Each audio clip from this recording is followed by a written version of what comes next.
Bismillahirrahmanirrahim. Assalamualaikum warahmatullahi wabarakatuh. Alhamdulillah wassalatu wassalamu ala sayyidina Muhammadin wa ala alihi washabihi ajma'in, amma ba'du. Para peserta didik yang dimuliakan Allah Subhanahu wa taala, bagaimana kabar kalian semua di rumah?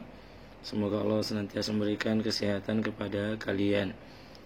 Masih di dalam pelajaran daring ini, Pak Guru akan menyampaikan atau menjelaskan isi kandungan pelajaran kita pada hari ini. Alhamdulillah, pada pertemuan kita yang lalu kita sudah sampai dalam pembahasan tentang beriman kepada Allah Subhanahu wa taala. Kita sudah membahas tentang siapa Allah. Maka jawabannya bahwa Allah adalah Rabbil Alamin. Allah adalah pencipta, penguasa seluruh alam semesta ini. Kemudian di dalam buku kita ini disebutkan tentang bagaimana kita bisa mengenal Allah. Maka di buku ini disebutkan bahwasanya kita bisa mengenal Allah melalui alam semesta, yang kedua melalui Al-Quran, yang ketiga melalui Asmaul Husna. Alhamdulillah, pada dua pertemuan yang lalu sudah kita sebutkan materi yang pertama, yaitu mengenal Allah melalui alam semesta. Am khuliqu min ghairi syai'in am humul khaliqun. Bahwa seluruh alam semesta ini pasti ada yang menciptakannya. Tidak mungkin terjadi secara kebetulan, atau tidak mungkin juga mereka yang menciptakan diri mereka sendiri. Pasti ada zat yang menciptakan mereka, menciptakan kita. Itulah Allah Subhanahu wa taala. Itu sudah berlalu di video pembelajaran yang lalu. Silahkan dilihat kembali. Kemudian kita juga sudah mempelajari tentang mengenal Allah melalui Al-Quran, bahwa Allah Subhanahu wa taala memperkenalkan dirinya di dalam Al-Quranul Karim. Siapa Allah, bagaimana nama-nama Allah, bagaimana sifat-sifat Allah, apa perintah-perintah Allah, apa larangan Allah, dan apa yang Allah janjikan bagi orang beriman, dan apa yang Allah janjikan bagi orang-orang kafir.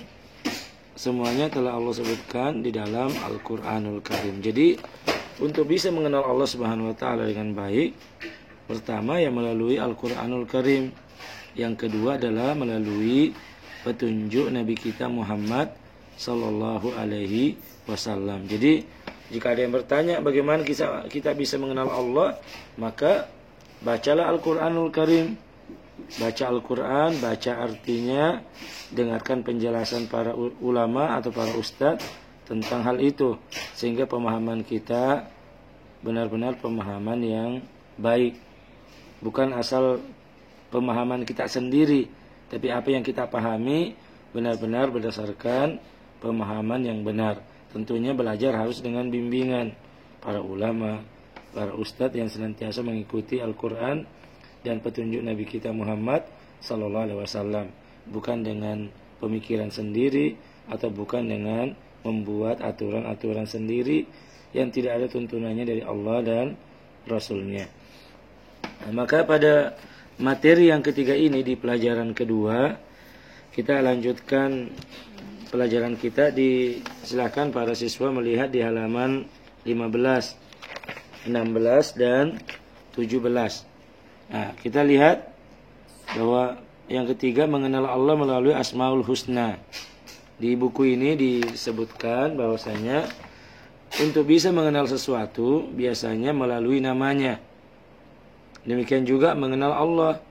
Allah memiliki nama-nama yang baik atau dikenal dengan Asmaul Husna. Jadi kalau ada pertanyaan, apakah yang dimaksud dengan Asmaul Husna? Maka jawabannya adalah nama-nama Allah yang baik.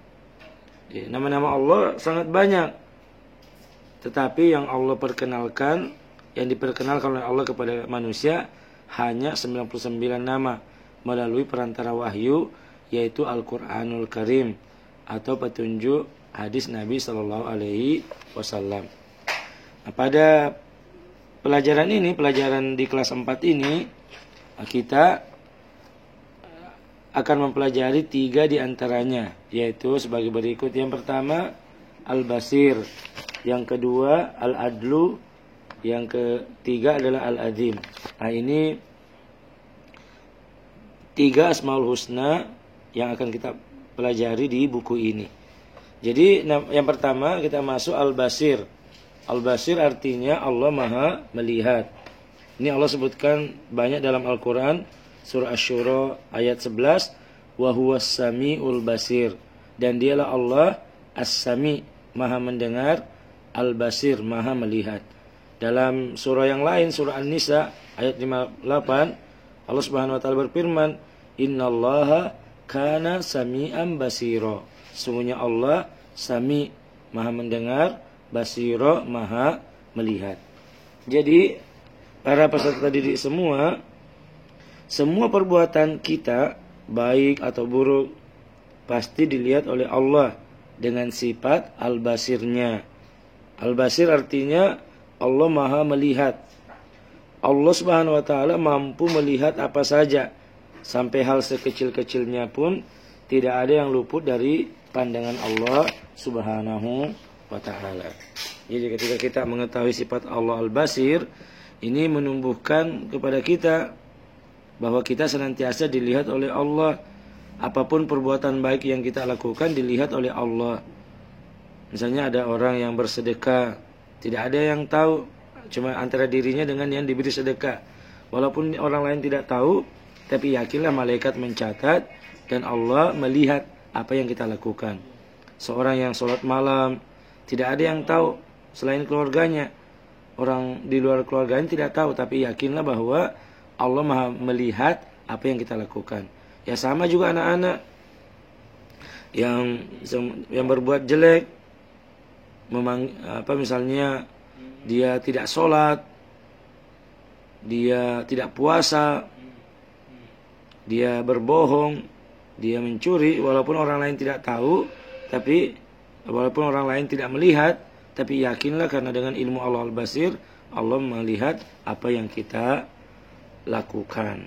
Maka senantiasa para peserta didik menanamkan sifat bahwa Al-Basir, Allah melihat apa yang dilakukan. Baik perbuatan baik yang kita kerjakan dilihat oleh Allah, maupun perbuatan buruk yang dilakukan oleh seorang juga dilihat oleh Allah Subhanahu wa taala. Jadi para peserta didik semua, ini tema yang kita pelajari pada hari ini, yaitu mengenal sifat Allah Al-Basir. Semoga Allah memberikan kebaikan kepada kalian semua. Semoga bisa memahami pelajaran ini dengan baik. Ya. Assalamualaikum warahmatullahi wabarakatuh.